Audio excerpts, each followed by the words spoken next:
अंतर मन में ज्योति जगा लो, होगा दूर अंधेरा।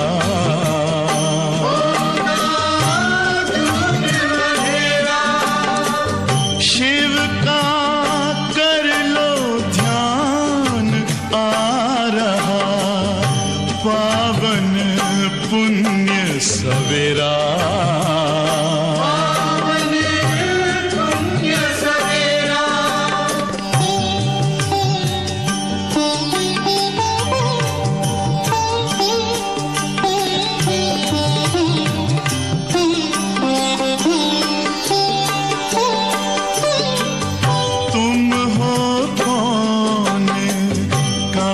से आए अपने आप को जानो, राजयोग के द्वारा अपना परम पिता पहचानो। इसी राजपथ पर चलकर पालो अपना बसेरा।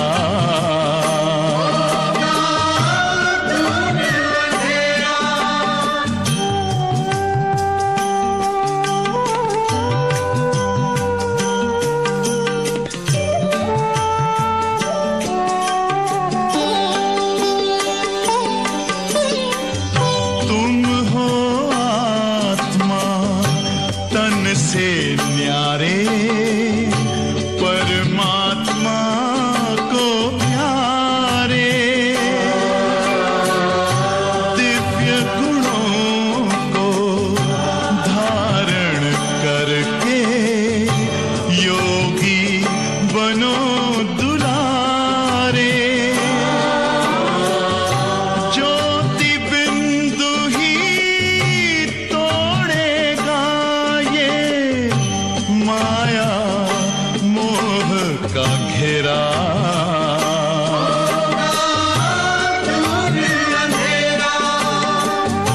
अंतर मन में ज्योति जगा लो, होगा दूर अंधेरा।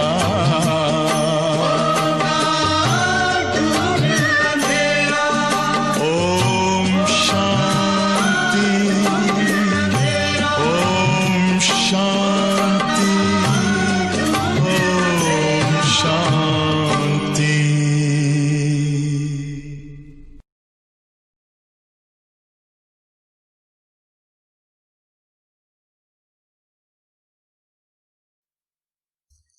ओम शांति।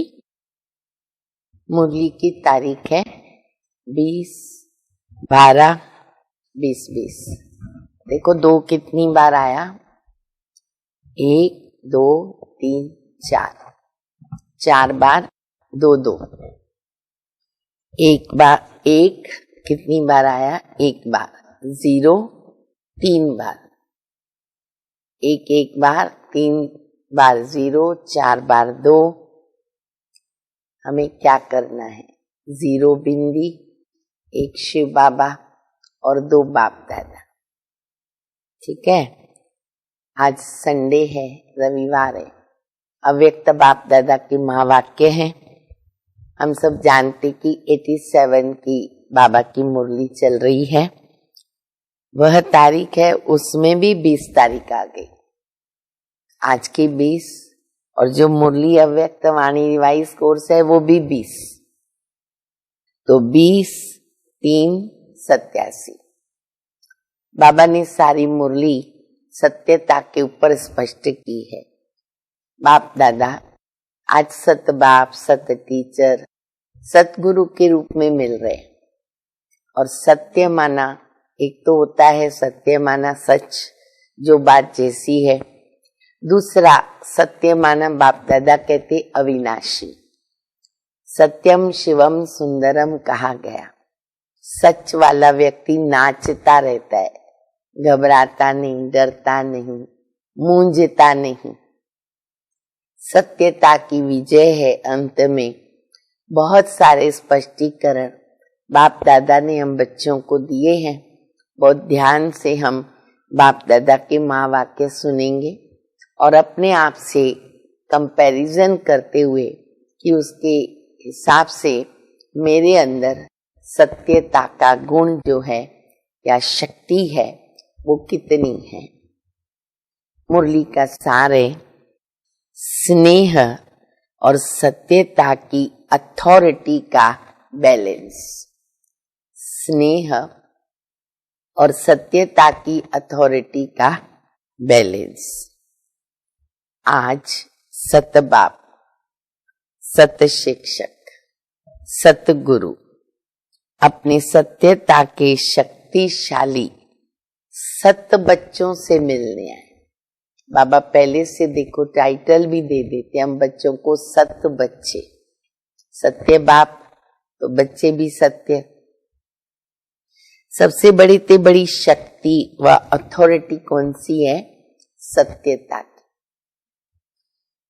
सत दो अर्थ से कहा जाता। एक सत माना सत्य, दूसरा सत अर्थात अविनाशी। दोनों अर्थ से सत्यता की शक्ति सबसे बड़ी है। बहुत बड़ी शक्ति है सत्यता, जिसमें बड़ी हिम्मत भी रखनी होती है। बाप को सत बाप कहते, सत बाप, सत टीचर, सत गुरु, सत कहते। बाप तो अनेक है, जितनों ने भी जन्म लिया तो उसके पिता है, तो बाप तो अनेक है, लेकिन सत बाप एक शिव बाबा। सत शिक्षक, सत गुरु एक बाबा। सत्य को परमात्मा कहते, गॉड इज ट्रुथ। अपने आप में प्रभु परमात्मा सत्य है, तो परमात्मा को सत्य कहते, अर्थात परम आत्मा की विशेषता सत्य अर्थात सत्य है। आपका गीत भी है, देखो अव्यक्त बाबा को भी कितना अच्छा हमारा गीत याद है। सत्य ही शिव है, शिव ही सुंदर, सुंदरता अति प्यारी। और वैसे भी भक्ति मार्ग में हम सब जानते हैं, प्रभु को अगर सबसे बड़ा गुण प्रिय है वो है सत्य। सच तब मीठो नच। बाबा को वो बच्चे बहुत पसंद है और बाप दादा उनको बहुत मदद करते हैं। कोई भी हालत में अंदर बाहर सफाई सच्चाई ये प्रभु को बहुत अच्छी लगती है और वो आत्माएं बाप दादा के समीप होती हैं। तो बाबा कहते हैं कि आपका गीत भी है, सत्य ही शिव है। दुनिया में भी कहते सत्यम शिवम सुंदरम। साथ साथ बाप परमात्मा के लिए सतचित आनंद स्वरूप कहते। परमात्मा की महिमा सतचित आनंद स्वरूप। आप आत्माओं को सतचित आनंद कहते हैं। तो सत शब्द की बहुत महिमा गाई, कितनी बाबा ने उनकी महिमा बताई हम बच्चों को। और कभी भी कोई भी कार्य में जब कोई अथॉरिटी से बोलते हैं ना, कोई भी कार्य में कोई व्यक्ति अथॉरिटी से बोलते तो क्या बोलते हैं? मैं सच्चा हूं। और वो सच बोलता है तो अथॉरिटी से बोलेगा, मैं सच्चा हूं इसीलिए मैं अथॉरिटी से बोलता हूं। सत्य के लिए गायन है, सच की नाव हिलेगी डुलेगी डूबेगी नहीं। सच के ऊपर कितनी सब कहावतें हैं। आप लोग भी कहते हो कि सच तभी ठो नच। साकार मुरली में आता है, जो सच्चे होते वो नाचते रहते। क्योंकि उनका मन हल्का रहता है, मन में कुछ पाप नहीं, कुछ कपट नहीं, अंदर बाहर दिल साफ।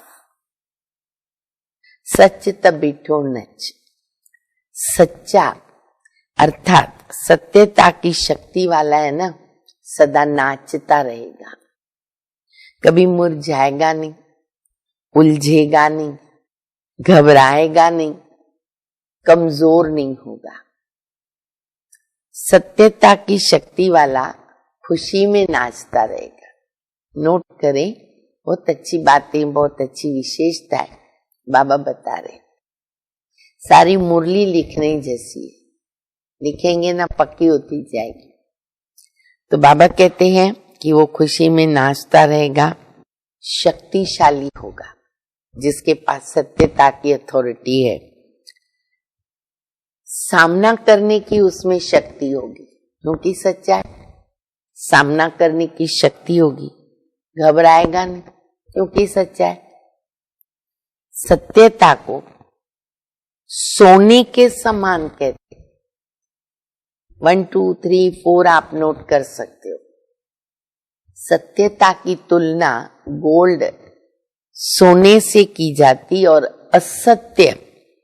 असत्य को मिट्टी के समान कहते, वो सोना और वो मिट्टी।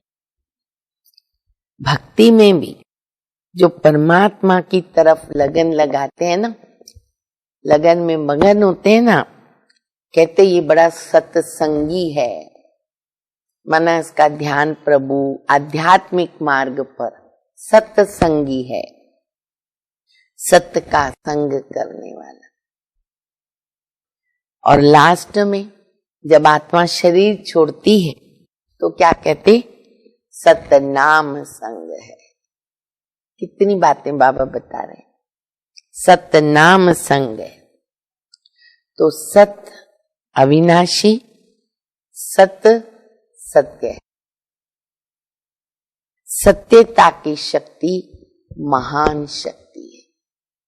अब चेक करो, मेरे अंदर इतनी सत्यता की पावरफुल शक्ति है, कहाँ स्वभाव के अंदर छुपाना, गड़बड़ में बोलना, हेरा फेरी में बोलना, युक्ति से भी बोलते हैं ना, उसको भी प्योर सच्चाई नहीं कहते। जो बात जैसी है वैसा ही उसको पेश करना, बिल्कुल अंदर में कुछ रखना नहीं।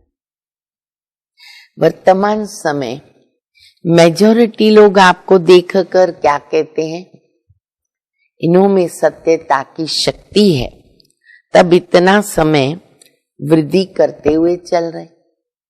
लोग जो अनुभव करते वो कहते हैं, और हम तो सत्य ज्ञान देते तो डरते हैं नहीं, और हमको ज्ञान देने वाला डायरेक्ट भगवान है, घबराएंगे भी नहीं हम। जो बात जैसी है बता देंगे, परमात्मा सर्वव्यापी नहीं है तो नहीं है, गीता का भगवान श्री कृष्ण नहीं है तो नहीं है, हम सच्ची बात बताते, सिद्ध कर देते हैं। सत्यता कभी हिलती नहीं है। अच्छा लो सब नोट करें कितने नंबर बाबा ने दिए। सत्यता वृद्धि को प्राप्त करने की विधि है। सत्यता की शक्ति से सतयुग बनाते हो, सत्यता की शक्ति से सतयुग बनता। सतयुग माना ही सत्ययुग। जो भी नोट करेंगे और गिनती रखेंगे ना, मेरे को व्हाट्सएप पर मैसेज भेजना कितना हुआ। स्वयं भी सत्यनारायण और सत्य लक्ष्मी बनती, इसीलिए सत्यनारायण की कथा ये नाम से ये कथा प्रसिद्ध है। वह सत्य ज्ञान है, सत्य बाप का ज्ञान है, इसलिए पुरानी दुनिया से न्यारा और प्यारा। तो आज बाप दादा सभी बच्चों को देख रहे कि सत्य ज्ञान की, सत्यता की अथॉरिटी कितनी धारण की है। सत्यता हर आत्मा को आकर्षित करती है। जब भगवान को ही आकर्षित करती है, बाबा को वो बच्चे प्यारे लगते हैं, तो मनुष्यों को तो करेगी। चाहे आज की दुनिया झूठ खंड है, जानते दुनिया झूठ खंड है, सब झूठ है, अर्थात सब में झूठ मिला हुआ है, फिर भी सत्यता की शक्ति वाले विजयी बनते। सत्यमेव जयते, जय उनकी है, विजय उनकी। सत्यता की प्राप्ति, प्राप्ति क्या? अगर हमारे अंदर सत्यता है तो प्राप्ति क्या उसकी? खुशी और निर्भयता। सत्य बोलने वाला सदा निर्भय होता है, डरता नहीं है। उनको सब कोई भी प्रकार का भय नहीं होगा। जो सत्य नहीं होगा तो उसको भय तो जरूर होगा। अंदर तो यूं यूं दिल होती है ना, जब झूठ बोलते हैं तो पता नहीं चल जाना चाहिए, भय रहता है। तो आप सभी सत्यता की शक्तिशाली श्रेष्ठ आत्माएं हो। सत्य ज्ञान, सत्य बाप, सत्य प्राप्ति, सत्य याद, सत्य गुण और सत्य शक्तियां और सत्य सर्व, ये प्राप्त। कितना सब बाबा ने बता दिया। सत्य ज्ञान, सत्य बाप, सत्य प्राप्ति, सत्य याद, सत्य गुण, सत्य शक्ति। तो इतनी अथॉरिटी का नशा है, क्या नहीं दिया बाबा ने, कैसा बना दिया बाबा ने हम बच्चों। अथॉरिटी का अर्थ अभिमान नहीं। अब देखो बाबा बैलेंस की बात सिद्ध कर रहे, बहुत अच्छा बाप दादा बता रहे। अब किसको अथॉरिटी आ जाती है ना, राइट्स मिलते हैं, तो फिर उनको कईयों को ईगो आ जाता है, अभिमान आ जाता है। तो बैलेंस बाबा सिखा रहे। जितनी सत्यता निर्भयता है उतना बाबा कहते अभिमान नहीं। जितना बड़े ते बड़ी अथॉरिटी उतना उनकी वृत्ति में रूहानी अथॉरिटी तो रहती है, वाणी में स्नेह और नम्रता हो, उतने नम्र चित रहेंगे। जितनी अथॉरिटी, ऐसे नहीं अभिमान में बात करे, अभिमान में व्यवहार करे क्योंकि अथॉरिटी आ गई है। उतनी निर्माणता, उतना स्नेह, यही अथॉरिटी की निशानी। जैसे आप लोग वृक्ष का दृष्टांत देते, हम सभी देते हैं क्या, कि वृक्ष में जब संपूर्ण फल की अथॉरिटी आ जाती, पूरा वृक्ष फलों से भर जाता है, तो क्या करता है, वो झुकता है, वृक्ष झुकता है, माना निर्माण बनने की वो सेवा करता है। लो मेरे फल ले लो और सुख लो, उनसे खाओ, ताकतवान बनो। ऐसे रूहानी अथॉरिटी वाले बच्चे, जितनी बड़ी अथॉरिटी उतने निर्माण और सबके स्नेह, ये बहुत आवश्यक है। बैलेंस होना बहुत जरूरी है, अभिमान न आ जाए। लेकिन सत्यता की अथॉरिटी वाले ना निरअहंकारी, तो अथॉरिटी भी होनी चाहिए, नशा भी हो और फिर निरअहंकारी भी हो। इसको कहते हैं सत्य ज्ञान का प्रत्यक्ष स्वरूप। बैलेंस देखो अपनी, हम सब चेक करें। जैसे से झूठ खंड के अंदर ब्रह्मा बाप सत्यता की अथॉरिटी का प्रत्यक्ष साकार स्वरूप देखा ना, प्रैक्टिकल ब्रह्मा की जीवन को देखा, उनके अथॉरिटी के बोल कभी भी अहंकार की भासना नहीं देंगे। देखो बाबा का अनुभव, साकार में बाबा थे, बाबा तो अथॉरिटी वाले थे, लेकिन बाबा के जो बोल निकलते बच्चों के प्रति, किसी के भी प्रति प्यार भरा हुआ उसके अंदर, बिल्कुल अभिमान नहीं। मुरली सुनते हो तो कितनी अथॉरिटी के बोले, अथॉरिटी के बोले मुरली में बाबा बच्चों को शिक्षाएं देते, लेकिन अभिमान नहीं।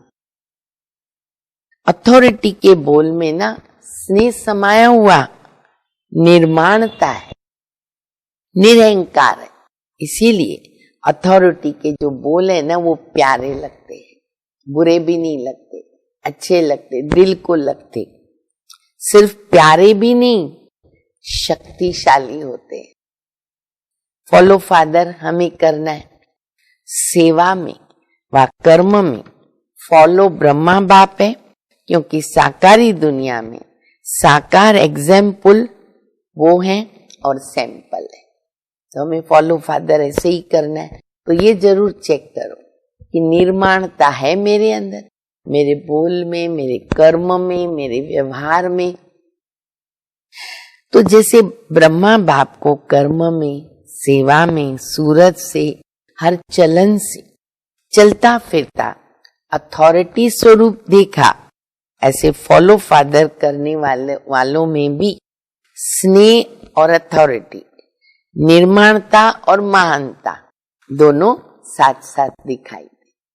दोनों की बैलेंस अनुभव हो हमारे व्यवहार में आने वाली आत्माओं को। ऐसे नहीं सिर्फ स्नेह दिखाई दे और अथॉरिटी गुम हो जाए तो गड़बड़ हो जाएगी। खाली प्यार करेंगे वो माथे पे चढ़ने वाले, खाली स्नेह भी नहीं चलेगा। या फिर अथॉरिटी दिखाई दे और स्नेह गुम हो जाए, वो भी नहीं चलेगा, तो वो भी डर के मारे कर नहीं पाएंगे। स्नेह से बच्चे भी कहेगा और अथॉरिटी से शिक्षा भी देंगे फॉलो फादर। स्नेह से बच्चे कहकर प्यार भी किया बाबा ने और शिक्षाएं भी दी जो सत्य बात थी। तो हमें भी ऐसे गुण को धारण करना पड़े।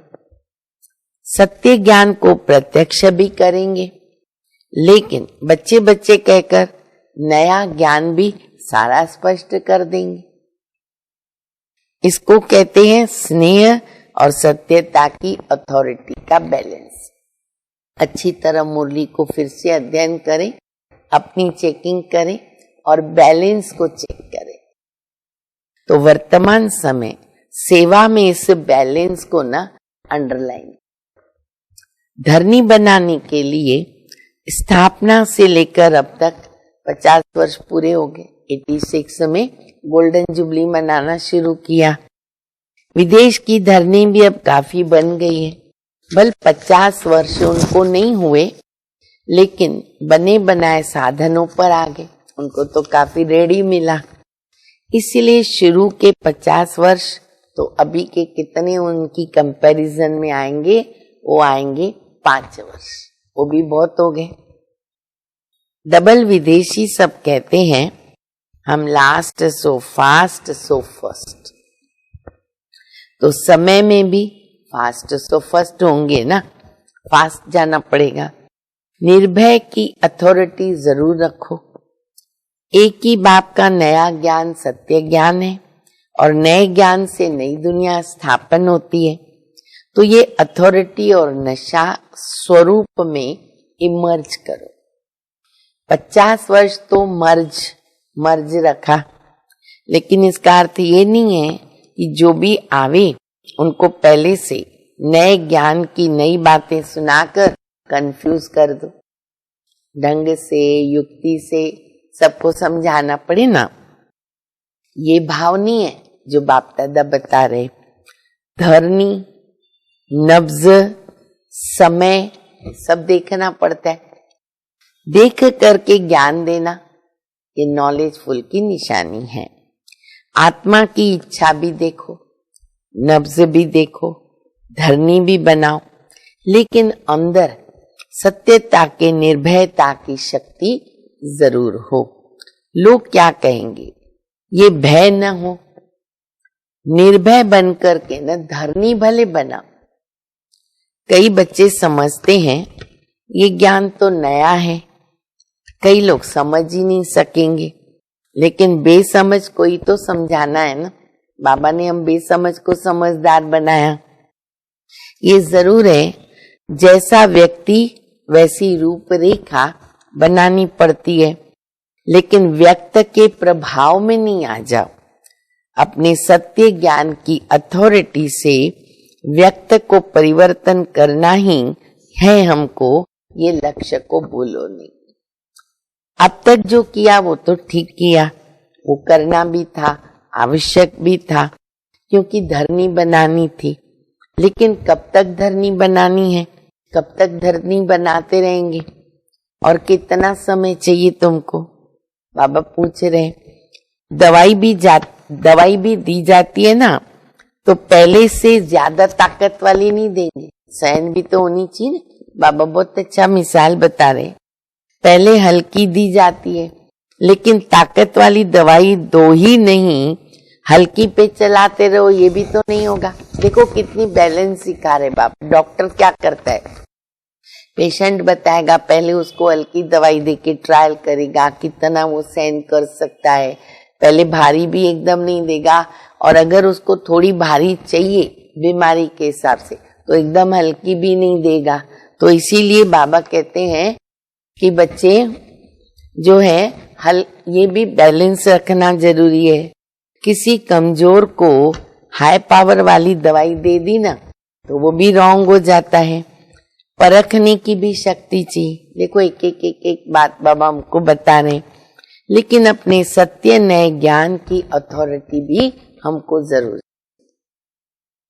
आपकी सूक्ष्म अथॉरिटी की वृत्ति उनके वृत्तियों को चेंज करेगी। हमारी वो अथॉरिटी की शक्ति उनकी वृत्ति को भी चेंज कर देगी। यही धरनी बनेगी। और विशेष जब सेवा करके मधुबन तक पहुंचते हैं तो कम से कम उन्हों को ये जरूर मालूम पड़ना चाहिए, इस धरनी पर उन्हों की भी तो धरनी बन जाती है। कितनी भी कलराठी धरनी हो, किसी भी धर्म वाला हो, किसी भी पोजीशन वाला हो, लेकिन इस धरती पर है ना वो नरम हो जाता है। और मधुबन में भी देखो, हम प्रैक्टिकल देखते हैं ना, नरम हो जाता है। और नरम धरनी बनने के कारण फिर उसमें जो भी बीज डालेंगे उसका फल निकलेगा। तो सिर्फ डरो नहीं, निर्भय जरूर बनो, युक्ति से दो। ऐसा न हो कि वो आप लोगों को लेना देवे कि ऐसी धरनी पर भी मैं पहुंचा लेकिन मालूम नहीं पड़ा कि ये परमात्मा क्या ज्ञान देता है। पहले धरनी बना क्या हो। अब डायरेक्ट जो बहुत एंटी है मधुबन भी लेके गए और उसने वहां कुछ समझा ही नहीं, तो फिर वो क्या बोलेगा। तो बाबा मुझे ऐसे पहुंचा दिया, वहां भी जाके कुछ मालूम नहीं पड़ा। परमात्म भूमि पर आकर परम आत्मा की प्रत्यक्षता का संदेश तो जरूर लेके जाए। तो लक्ष्य अथॉरिटी का होना चाहिए।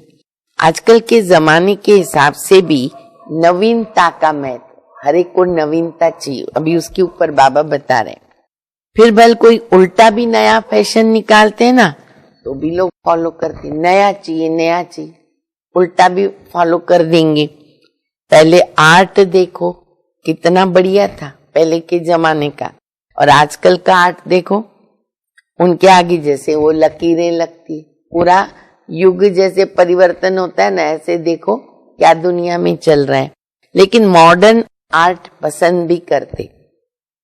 मानव की पसंद ही है ना हर बात में नवीन, और नवीनता स्वतः ही क्या करती है, अपनी तरफ आकर्षित करती। कोई भी नई चीज देखी तो मनुष्य का स्वभाव क्या होता है, ये क्या, ये नया देखो, ये नया, ये तो अब तक देखा ही नहीं हमने, नवीनता चाहिए। इसलिए नवीनता, सत्यता, महानता, इसका नशा जरूर रखो। फिर समय और व्यक्ति देख करके सेवा करो, नब्ज देखो, समय देखो, सब कुछ देखो। ये लक्ष्य जरूर रखो कि नई दुनिया का नया ज्ञान प्रत्यक्ष तो हमें जरूर करना है। अभी स्नेह और शांति प्रत्यक्ष हो गए। जो भी मधुबन भी आते ना, बहुत प्यार मिलता है और इधर बहुत ही शांति है। तो स्नेह और शांति उसका अनुभव करते।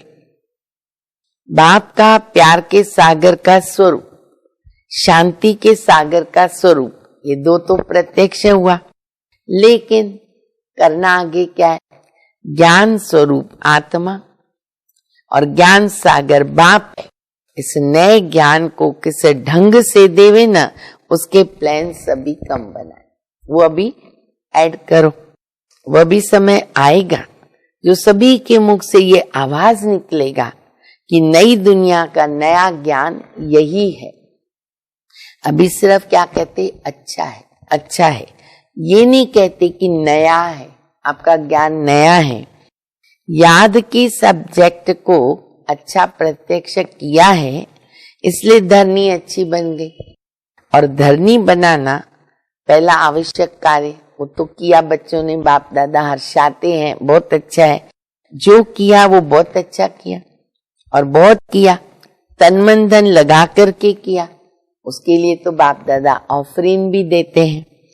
पहले जब विदेश में गए थे तो ये त्रिमूर्ति के चित्र पर समझाना कितना मुश्किल समझते थे कि कैसे समझावे विदेश के लोगों को।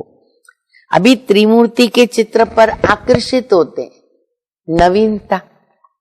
ये सीढ़ी का चित्र, भारत की कहानी समझते थे, लेकिन विदेश में इस चित्र पर भी आकर्षित होते हैं।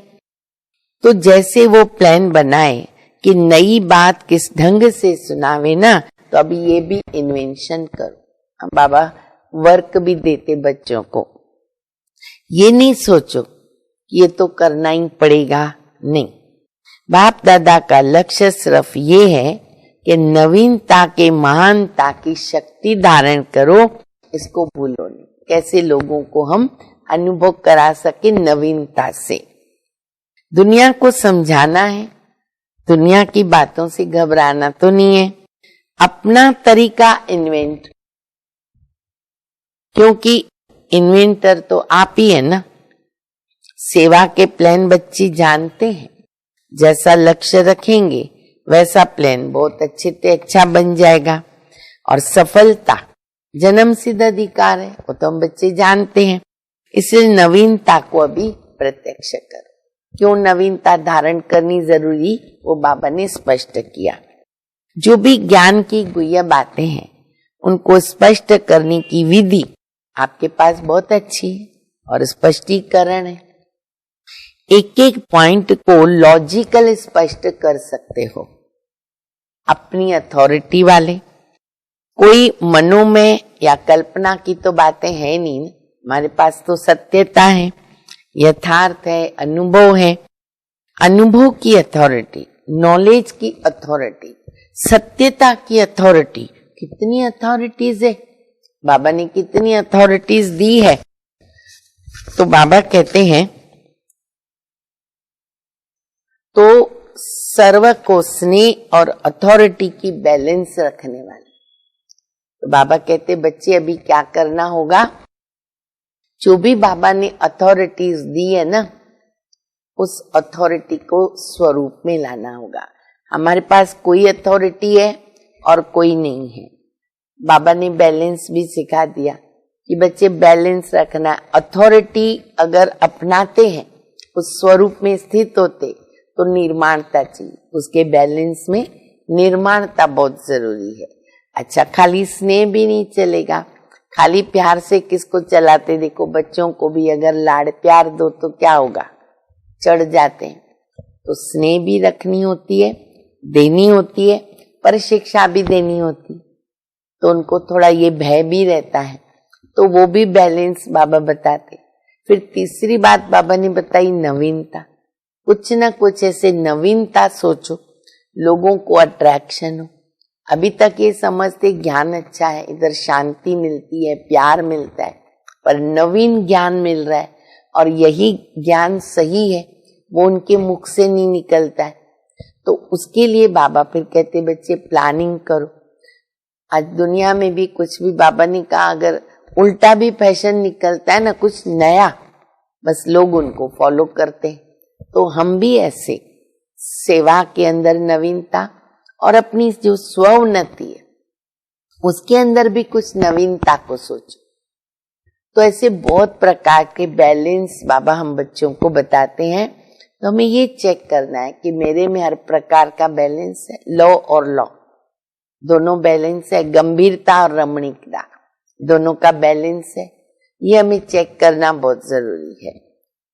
सर्व स्नेह और अथॉरिटी की बैलेंस रखने वाले, हर कदम में बाप द्वारा ब्लेसिंग आशीर्वाद लेने के अधिकारी, श्रेष्ठ आत्माओं को, सर्वसत अर्थात अविनाशी रत्नों को, अविनाशी पाठ बजाने वालों को, अविनाशी खजाने के बालक सो मालिकों को, विश्व रचता, सत बाप, सत शिक्षक, सतगुरु का याद प्यार और नमस्ते। देखो कैसे बाप दादा ने याद प्यार दिया तीनों रीति से। तो ये तीन जो संबंध हैं वो हमें कायम याद रखने, हर घड़ी हर पल पुरुषार्थ में सत बाप, सत टीचर, सतगुरु को सामने रखना में बहुत उसके अंदर फायदा होता है। और सत्यता के ऊपर तो बाबा ने बहुत अच्छा स्पष्ट कर दिया। हम बच्चे बाप दादा को याद प्यार देंगे, रूहानी बच्चों की, रूहानी बाप को, माता पिता बाप दादा को याद प्यार और नमस्ते। वरदान है, मन के मौन से सेवा की नई इन्वेंशन निकालने वाले सिद्धि स्वरूप भव। अब इन्वेंशन निकालने की हमको प्रेरणा जल्दी कैसे मिलेगी? तो उसके लिए जो वरदान है ना, मन का मौन, वो बहुत जरूरी है। कई बार बाहर लोग मौन रखते हैं, वो भी बहुत अच्छा है क्योंकि शक्ति जमा होती, बोलने से भी तो शक्ति यूज होती है, वो अच्छी बात है। लेकिन मेन चाहिए मन का मौन। वो मन का मौन है मेरे पास। मन के मौन वाला मनमना भव में स्थित रहता है, तो उनके अंदर ऊर्जा, शक्तियां आती रहती है। और फिर वो जो इन्वेंशन उनकी बुद्धि में आएगी ना, उनमें सिद्धि प्राप्त होती। जैसे पहले पहले मौन व्रत रखा था तो सब फ्री हो गए थे, टाइम बच गया था। ऐसे भी मन का मौन रखो जिनसे व्यर्थ संकल्प आवे। मन के मौन में व्यर्थ संकल्प का स्थान नहीं। मन के मौन में केवल बाबा का ही स्थान रहेगा, वो ध्यान पे रखो। तो मन का मौन बहुत जरूरी है। जैसे मुख से आवाज न निकले, वैसे व्यर्थ संकल्प भी न आवे, इसको कहते मन का मौन। अब ये भी ट्राई करो, कर भी रहे हैं, लेकिन इसमें गति को बढ़ाओ कि मेरा मन का मौन कितना सक्सेस जाता है। बाहर से तो कम बोलना है, धीरे बोलना है, मीठा बोलना है, वो तो है ही है, पर मन के मौन को चेक करें तो समय बच जाएगा, व्यर्थ आएगा ही नहीं। इस मन के मौन से सेवा की ऐसी नई इन्वेंशन निकलेगी जो साधना कम, सिद्धि ज्यादा। मेहनत भी कम लगेगी और सिद्धि ज्यादा मिलेगी। जैसे साइंस के साधन सेकंड में विधि को प्राप्त कराते हैं ना, वैसे इस साइलेंस के साधन के द्वारा सेकंड में विधि प्राप्त होगी। स्लोगन है, जो स्वयं समर्पित स्थिति में रहते हैं, सर्व का सहयोग भी उनके आगे समर्पित हो जाता। कितनी अच्छी बात, कितना अच्छा स्लोगन। हमें क्या करना है? मन बुद्धि संस्कार सहित बाबा को समर्पित। जितना हम समर्पित होंगे, सामने से सहयोग भी मिलता रहेगा। आप ही सहयोगी भी हमारे आगे समर्पित होते जाएंगे। अच्छा, आज मास का तीसरा रविवार है, तो तीसरे रविवार को इंटरनेशनल योग रहता है। तो क्या करना है? आज मास का तीसरा रविवार है। सभी राजयोगी तपस्वी भाई बहनें 6:30 से 7:30 बजे तक विशेष योग अभ्यास के समय अपने लाइट माइट स्वरूप में स्थित होकर भ्रकुटी के मध्य बाप दादा का आवाहन करते हुए कंबाइंड स्वरूप का अनुभव करें और चारों ओर लाइट माइट की किरणें फैलाने की सेवा करें। विश्व को अभी जरूरत है, विश्व की आत्माओं को जरूरत है लाइट और माइट की। तो खुद के लिए भी शक्तियां जमा करें और विश्व में भी प्रकंपन फैलाएं। तो आज 6:30 से 7:30 सब घर के कामों से फ्री होकर के 1 घंटा सतत, बीच में हमारा लिंक न टूटे, ऐसी तपस्या करेंगे तो बहुत बहुत हमको प्राप्तियां होगी। ओम शांति।